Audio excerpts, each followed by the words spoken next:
Bonjour à tous, nous poursuivons notre visite des producteurs.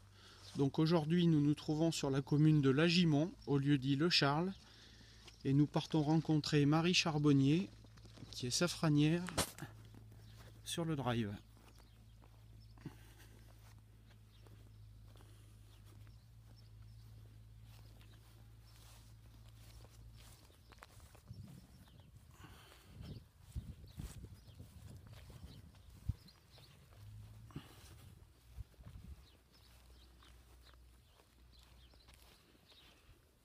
Salut Marie. Bonjour Richard, bonjour à tous, bienvenue à la ferme de Marie. Alors, parle-nous de Marie les Épices. Alors Marie les Épices, donc j'ai commencé mes premières plantations en 2010, donc ça fait 6 ans que je récolte le safran. J'ai environ 1000 mètres carrés de culture et en moyenne, on va dire que je sors 500 grammes de safran à l'année. Donc 500 grammes de safran, ça représente à peu près combien de bulbes plantés? J'ai fait 2 achats de bulbes pour commencer, donc 15 000 bulbes achetés. Maintenant, je dois être à peu près à 50 000. D'accord. Et donc pour produire 1 kg de safran, pour nous donner un ordre d'idée à peu près, il faudrait? Il faut que je sorte 150 000 à 200 000 fleurs. D'accord, Voilà, donc 200 000 fleurs par an. voilà, c'est 2 fois plus. Après, ça dépend des années. Des années ensoleillées, des années plus pluvieuses. La récolte n'est pas la même. Donc tu es dépendante de la météo, bien évidemment. Oui. Je vais faire un petit aparté sur le désherbage, parce que c'est un désherbage manuel. Je vois que tu étais en pleine activité. Voilà, aujourd'hui c'est un jour, on va dire, un peu idéal parce que la terre vient d'être mouillée, donc il est beaucoup plus simple d'arracher les herbes. Donc là, c'est la grosse partie du travail en été.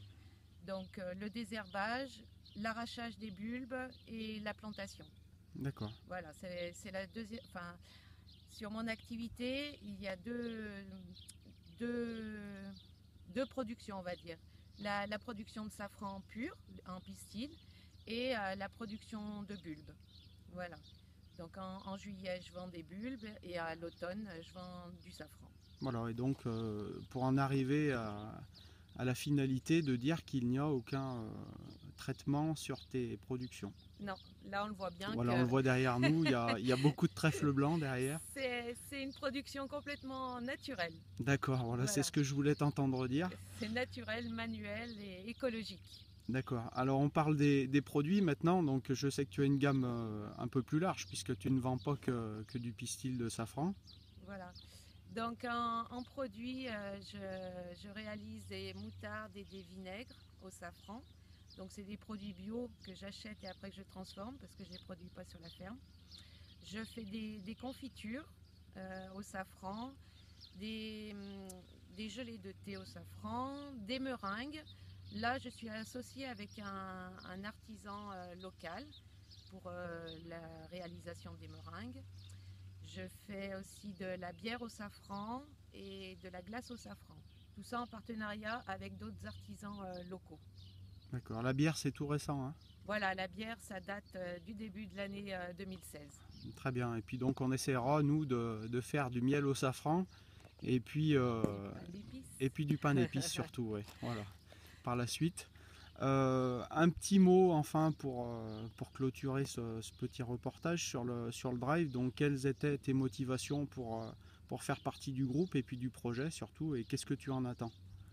Alors mes motivations, déjà c'est vrai que c'est bien de faire partie d'un groupe parce qu'on se retrouve souvent isolé sur les exploitations et c'est toujours bien d'échanger avec d'autres producteurs. Ensuite, moi je fais beaucoup de visites à la ferme, donc je vends principalement à la ferme. Et le fait de participer au drive, ça me permettrait d'étendre ma clientèle et de toucher un public beaucoup plus large que je ne peux pas avoir à la safranière. Très bien. Et donc comme nous nous trouvons en période estivale, donc je vous incite à venir chez Marie, hein, c'est à Lagimont au lieu-dit Le Charles, donc n'hésitez pas à venir sur son exploitation pour lui rendre visite. Merci Marie. Merci je te souhaite une bonne journée et puis on se retrouve très bientôt sur le drive. Eh bien, au mois de septembre, rendez-vous sur le drive. Merci à toi, bonne journée, à bientôt. Au revoir. Merci, bonne journée.